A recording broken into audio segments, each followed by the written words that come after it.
शिव शिवा नमः। आप सभी शिव और देवी भक्तों का बहुत बहुत स्वागत, बहुत बहुत अभिनंदन। आइए शुरू करते हैं शिव पुराण की उमा संहिता की इस कथा को और जानने का प्रयास करते हैं कि इस कथा के माध्यम से ऋषि मुनि हमें क्या संदेश देना चाहते हैं।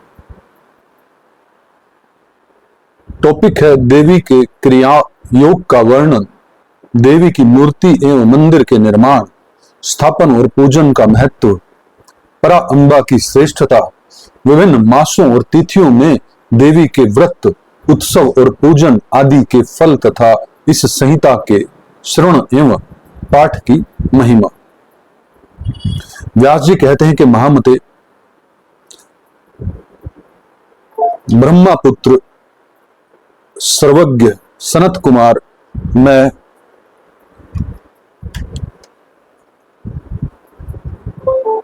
उमा के परम अद्भुत क्रिया योग का वर्णन सुनना चाहता हूं। उस क्रिया योग का लक्षण क्या है, उसका अनुष्ठान करने पर किस फल की प्राप्ति होती है, और जो परा अम्बा उमा को अधिक प्रिय है वह क्रिया योग क्या है, ये सब बातें मुझे बताइए। सनत कुमार जी ने कहा, महाबुद्धिमान द्वैपायन, तुम जिस रहस्य की बात पूछ रहे हो वह सब मैं बताता हूं।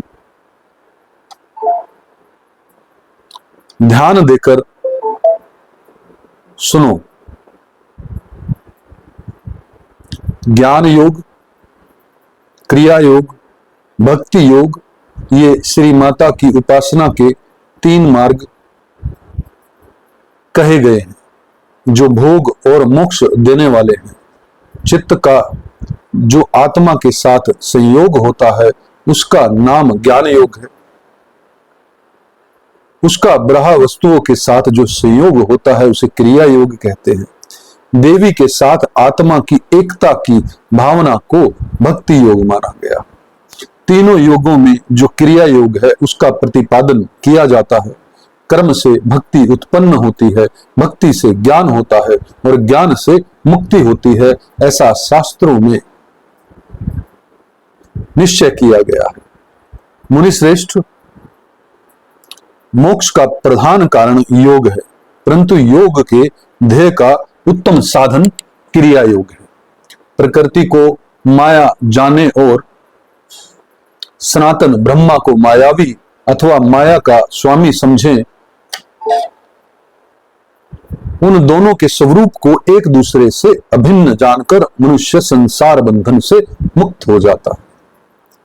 काली नंदन, जो मनुष्य देवी के लिए पत्थर, लकड़ी अथवा मिट्टी का मंदिर बनाता है, उसके पुण्य का फल का वर्णन सुनो। प्रतिदिन योग के द्वारा आराधना करने वाले को जिस महान फल की प्राप्ति होती है, यह सारा फल उस पुरुष को मिल जाता है जो देवी के लिए मंदिर बनवाता है। श्री माता का मंदिर बनवाने वाले धर्मात्मा पुरुष अपनी पहली बीती हुई और आगे आने वाली हजार हजार पीढ़ियों का उद्धार कर देता है। करोड़ों जन्मों में किए हुए थोड़े या बहुत जो पाप शेष रहते हैं वे श्री माता के मंदिर का निर्माण आरंभ करते ही क्षण भर में नष्ट हो जाते हैं। जैसे नदियों में गंगा, संपूर्ण नंदों में सोनभद्र, क्षमा में पृथ्वी, गहराई में समुद्र और समस्त ग्रहों में सूर्य देव का विशिष्ट स्थान है, उसी प्रकार समस्त देवताओं में श्री परा अम्बा श्रेष्ठ मानी गई। वे समस्त देवताओं में मुख्य हैं। जो उनके लिए मंदिर बनवाता है वे जन्म जन्म में प्रतिष्ठा पाता है। काशी, कुरुक्षेत्र, प्रयाग, पुष्कर, गंगा सागर तट, नैमी, वारण्य, अमरकंटक पर्वत, परम पुण्य में श्री पर्वत, ज्ञान पर्वत, गोकर्ण, मथुरा, अयोध्या और द्वारिका इत्यादि पुण्य प्रदेशों में अथवा जिस किसी भी स्थान में माता का मंदिर बनवाने वाला मनुष्य संसार बंधन से मुक्त हो जाता है। मंदिर में ईंटों का जोड़ जब तक या जितने वर्ष रहता है उतने हजार वर्षों तक वह पुरुष मणिदीप में प्रतिष्ठित होता है, जो समस्त शुभ लक्षणों से संपन्न उमा की प्रतिमा बनवाता है। वह निर्भय होकर अवश्य उनके परम धाम में जाता है। शुभ ऋतु, शुभ ग्रह, शुभ नक्षत्रों में देवी की मूर्ति की स्थापना करके योग माया के प्रसाद से मनुष्य कृत कृत्य हो जाता है। कल्प के आरंभ से लेकर अंत तक कुल में जितनी भी पीढ़ियां बीत गई हैं और जितनी आने वाली है, उन सबको मनुष्य सुंदर देवी मूर्ति की स्थापना करके तार देता है। जो केवल जगधोनी प्रा अम्बा की शरण लेते हैं, उन्हें मनुष्य नहीं मानना चाहिए। वे साक्षात देवी के गण हैं, जो चलते फिरते, सोते जागते अथवा खड़े होते समय उमा इस दो अक्षर के नाम का उच्चारण करते हैं। वे शिव के ही गण हैं, जो नित्य नैमित्तिक क्रम में पुष्प, धूप और दीपों द्वारा देवी परा शिवा का पूजन करते हैं। वे शिवा के धाम में जाते हैं। जो प्रतिदिन गोबर या मिट्टी से देवी के मंदिर को लीपते हैं अथवा उसमें झाड़ू देते हैं, वे भी उमा के धाम में जाते हैं। जिन्होंने देवी के परम उत्तम एवं रमणीय मंदिर का निर्माण कराया है, उनके कुल के लोगों को माता उमा सदा आशीर्वाद देती है। वे कहती है कि ये लोग मेरे हैं, अतः मुझ में प्रेम के भागी रहकर 100 वर्षों तक जिए और इन पर कभी कोई आपत्ति न आए। इस प्रकार श्री माता रात दिन आशीर्वाद देती है। जिसने महादेवी उमा की शुभ मूर्ति का निर्माण कराया है, उसके कुल के 10,000 पीड़ितों तक के लोग मणिदीप में सम्मान पूर्वक रहते हैं। महामाया की मूर्ति को स्थापित करके उसकी भली भांति पूजा करने के पश्चात साधक जिस जिस मनोरथ के लिए प्रार्थना करता है, उसके को अवश्य प्राप्त कर लेता है। जो श्री माता की स्थापित की हुई उत्तम मूर्ति को मधु मिश्रित घी से नहलाता है, उसके पुण्य फल की गणना कौन कर सकता है। चंदन, अगरू, कपूर, जटामासी और नागरमोथा आदि से युक्त जल तथा एक रंग की गौ के दूध से परमेश्वरी को नहलाए। तत्पश्चात अष्टादक्ष धूप के द्वारा अग्नि में उत्तम आहुति दे और धृत और कपूर सहित बत्तियों द्वारा देवी की आरती उतारे। कृष्ण पक्ष की अष्टमी, नवमी, अमावस्या में तथा शुक्ल पक्ष की पंचमी और दशमी तिथियों में गंध, पुष्प आदि उपचारों द्वारा जगदम्बा की विशेष पूजा करनी चाहिए।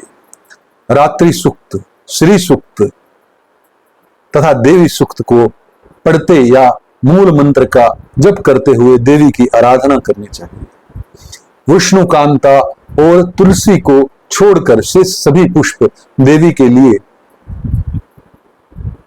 प्रीति कारक जानने चाहिए। कमल का पुष्प उनके लिए विशेष प्रीति कारक होता है।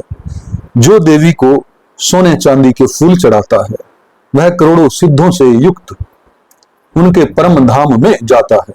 देवी के उपासकों को पूजन के अंत में सदा अपने अपराधों के लिए क्षमा प्रार्थना करनी चाहिए। जगत को आनंद प्रदान करने वाली परमेश्वरी प्रसन्न हो इत्यादि वाक्यों द्वारा स्तुति एवं मंत्र पाठ करता हुआ देवी के भजन में लगा रहने वाला उपासक उनका इस प्रकार ध्यान करे। देवी सिंह पर सवार हैं, उनके हाथों में अभय एवं वर की मुद्राएं हैं तथा वे भक्तों को अभिष्ट फल प्रदान करने वाली है। इस प्रकार महेश्वरी का ध्यान करके उन्हें नैवेद्य के रूप में नाना प्रकार के पके हुए फल अर्पित करें। जो परमात्मा शंभु शक्ति का नैवेद्य भक्षण करता है, वह मनुष्य अपने सारे पाप पंख को धोकर निर्मल हो जाता है। जो चैत्र शुक्र तृतीया को भवानी की प्रसन्नता के लिए व्रत रखता है, वह जन्म मरण के बंधन से मुक्त हो जाता है, परम पद को प्राप्त होता है। विद्वान पुरुष इसी तृतीया को सत्व कहते हैं। उसमें शंकर सहित जगदम्बा उमा की पूजा करें। फूल, कुमकुम, वस्त्र, कपूर, अगुरु, चंदन, धूप, दीप, नैवेद्य, पुषाहार अथवा अन्य गंध द्रव्यों द्वारा शिव सहित सर्व कल्याणकारिणी महामाया महेश्वरी श्री गौरी देवी का पूजन करके उन्हें झूले में झुलाएं। जो प्रति वर्ष नियम पूर्वक उक्त तिथि को देवी का व्रत और दोलोत्सव करता है, उसे शिवा देवी संपूर्ण अभिष्ट पदार्थ देती है। वैशाख मास के शुक्ल पक्ष में जो अक्षय तृतीया तिथि आती है, उसमें आलस्य रहित हो जो जगदम्बा का व्रत करता है तथा बेला, मालती, चंपा, जपा, अड़चल, बंदूक, दुपहिया और कमल के फूलों से शंकर सहित गौरी देवी की पूजा करता है, वह करोड़ों जनों के लिए किए गए मानसिक, वाचिक और शारीरिक पापों का नाश करके धर्म, अर्थ, काम और मोक्ष इन चारों पुरुषार्थों को अक्षय रूप में प्राप्त करता है। ज्येष्ठ शुक्ला तृतीया को व्रत करके जो अत्यंत प्रसन्नता के साथ महेश्वरी का पूजन करता है, उसके लिए कुछ भी असाध्य नहीं होता। आषाढ़ के शुक्ल पक्ष की तृतीया को अपने वैभव के अनुसार रथोत्सव करें। यह उत्सव देवी को अत्यंत प्रिय है। पृथ्वी को रथ समझे, चंद्रमा और सूर्य को उसके पहिए जाने, वेदों को घोड़े और ब्रह्मा जी को सारथी माने। इस भावना से मणि जटित रथ की कल्पना करके उसे पुष्प मालाओं से सुशोभित करें। फिर उसके भीतर शिवा देवी को विराजमान करें।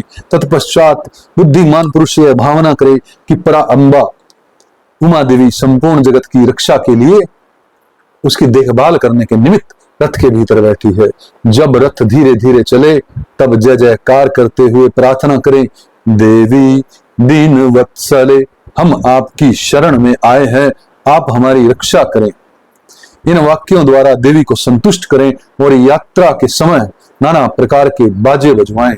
ग्राम या नगर की सीमा के अंत तक रथ को ले जाकर वहां उस रथ पर देवी की पूजा करें और नाना प्रकार के स्तोत्रों से उनकी स्तुति करके फिर उन्हें वहां से अपने घर ले आए। तदंतर सैकड़ों बार प्रणाम करके जगदम्बा से प्रार्थना करें। जो विद्वान इस प्रकार देवी का पूजन, व्रत तथा रथोत्सव करता है, वह इस लोक में संपूर्ण भोगों का उपभोग करके अंत में देवी के धाम को जाता है। श्रावण और भाद्र मास की शुक्ला तृतीया को जो विधि पूर्वक अम्बा का व्रत और पूजन करता है, वह इस लोक में पुत्र, पौत्र और धन आदि से संपन्न होकर सुख भोगता है तथा अंत में सब लोगों से ऊपर विराजमान उमा के लोक में जाता है। अश्विन मास के शुक्ल पक्ष में नवरात्र व्रत करना चाहिए। उसके करने पर संपूर्ण कामनाएं सिद्ध हो ही जाती हैं, इसमें संशय नहीं है। इस नवरात्र व्रत के प्रभाव का वर्णन करने में चतुरानन ब्रह्मा, पंचानन महादेव, षडानन कार्तिकेय भी समर्थ नहीं है। फिर दूसरा कौन समर्थ हो सकता है?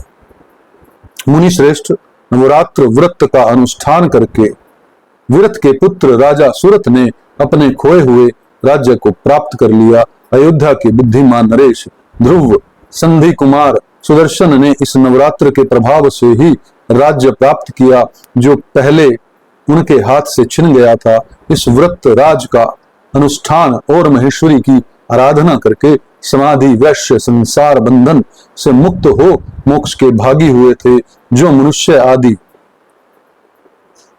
जो मनुष्य अश्विन मास के शुक्ल पक्ष में विधि पूर्वक व्रत करके तृतीया, पंचमा, सप्तमी, अष्टमी, नवमी एवं चतुर्दशी तिथियों को देवी का पूजन करता है, देवी शिवा निरंतर उसके संपूर्ण अभिष्ट मनोरथ की पूर्ति करती है।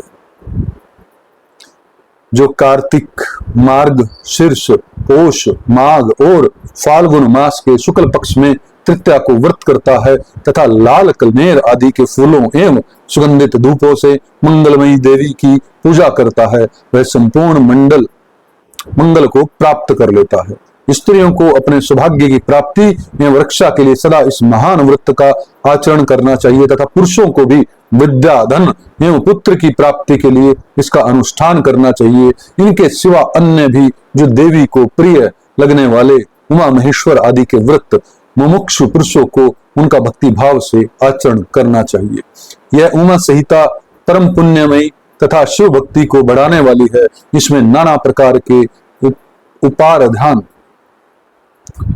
यह कल्याणमयी संहिता भोग एवं मोक्ष प्रदान करने वाली है। जो इसे भक्ति भाव से सुनता या एकाग्र चित्त होकर सुनाता है एवं पढ़ता है या पढ़ाता है, वह परम गति को प्राप्त होता है। जिसके घर में सुंदर अक्षरों में लिखी गई यह संहिता विधिवत पूजित होती है, वह संपूर्ण अभिष्टों को प्राप्त कर लेता है। उसे भूत, प्रेत और पिशाच दुष्टों से कभी भय नहीं होता। वह पुत्र, पौत्र आदि संपत्ति को अवश्य पाता है, इसमें संशय नहीं है। अंत अतः शिवा की भक्ति चाहने वाले पुरुषों को सदा इस परम पुण्यमयी रमणीय उमा संहिता का श्रवण एवं पाठ करना चाहिए। अद्भुत अद्भुत अद्भुत।